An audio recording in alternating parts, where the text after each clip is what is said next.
رات کے وقت شدید بارش جاری تھی۔ پہاڑ کی ایک عمودی چٹان تلے ایک چھوٹا سا غار تھا جس کے آگے دریا بہہ رہا تھا۔ غار میں ایک قندیل جل رہی تھی۔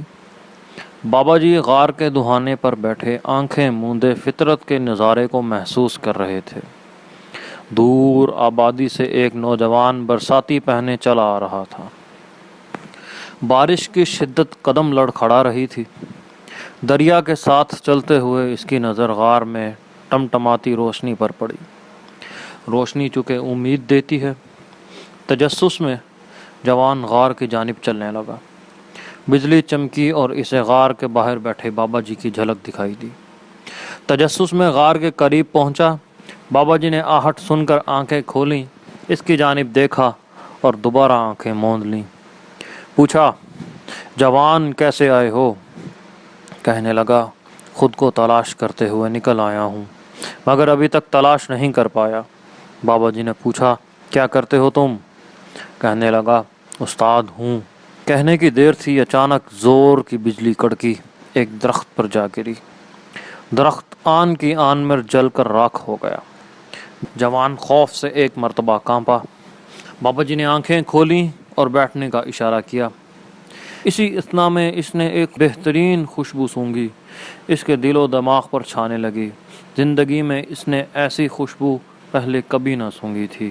بابا جی گویا ہوئے، وہ شخص استاد نہیں ہو سکتا جو اپنا آپ نہ کھوج سکے، صرف جستجو میں بھٹکتا رہے لیکن منزل نہ پا سکے۔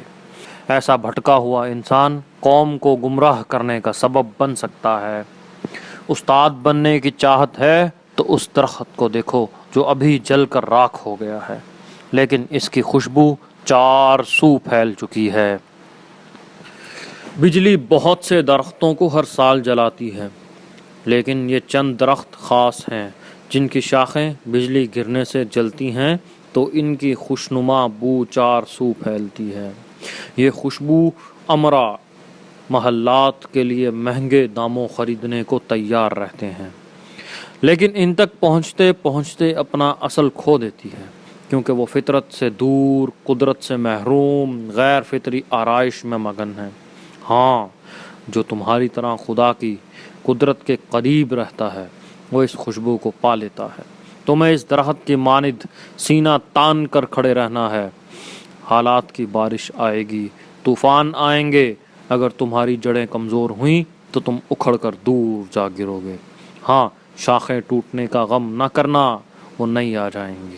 اگر تمہاری جڑیں مضبوط ہوئیں تو حق گوئی تمہیں گرنے نہیں دے گی، لیکن تم فانی ہو، تم پر موت کی بجلی گرے گی، لیکن باقی درختوں کی طرح صرف جل کر راکھ نہیں بنو گے۔ اگر تم حق پر رہے، تمہاری خوشبو حق کی خوشبو کی مانند چار سو پھیل جائے گی۔ آنے والی سحر تک جنگل تمہاری خوشبو سے مہکتا رہے گا۔ اندھیرا چھٹے گا، تمہاری خوشبو سحر کا پیغام دے گی۔ تم نہ ہوگے مگر تمہاری خوشبو چار سو پھیل چکی ہوگی۔ تم اپنا کام کر چکے ہوگے۔ بادل پھر گرجنے لگے، بارش کا رخ بدلا، عمودی چٹان کا رخ پر بارش برسنے لگی۔ بابا جی اٹھے اور غار کے دہانے پر جا کر بیٹھ گئے۔ قندیل تیز ہوا سے لڑنے کی کوشش میں مصروف تھی۔ بابا جی پھر گویا ہوئے، اگر تم استاد بننا چاہتے ہو تو پہلے اٹھو اور خود کو تراشو، حالات کے طوفان کا مقابلہ کرو، اپنی جڑیں عقیدے سے مضبوط کرو۔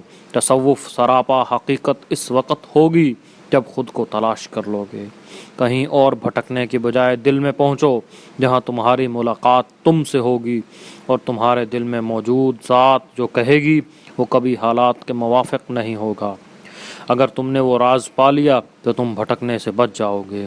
دل میں موجود اس ہستی سے ملاقات کرتے رہنا، تمہیں اپنے رب کا پیام مل جائے گا، اور پھر رسم و رواج کے سیلاب کے سامنے تمہیں بند باندھنا ہوگا۔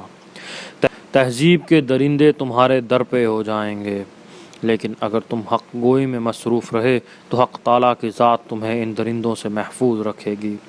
تم اپنے آپ کو راکھ کر دینا اور کھاد بن کر اس مٹی میں مل جانا۔ استاد خود جل کر راکھ ہو جاتا ہے اور اس کی پھیلتی خوشبو اور مٹی سے پھونٹتی کونپلیں اس کی محنت کا ثمر ہوتی ہیں۔ جاؤ اب بھٹکنا چھوڑو اور حق کو تلاش کرو۔ یاد رکھنا حق تمہاری پسند ناپسند پر کبھی منحصر نہیں کرے گا۔ حق کی بہت سی باتیں تمہیں عجیب لگیں گی، لیکن جب تم اس میں ڈھل جاؤ گے تو اجنبیت ختم ہونے لگے گی۔ سن کر اٹھا اور اٹھ کر باہر کو چلا۔ بارش تھم رہی تھی، اس کے اندر کی بے چینی سکون میں بدل رہی تھی۔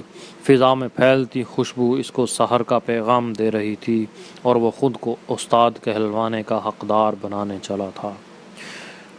شکریہ، اللہ حافظ۔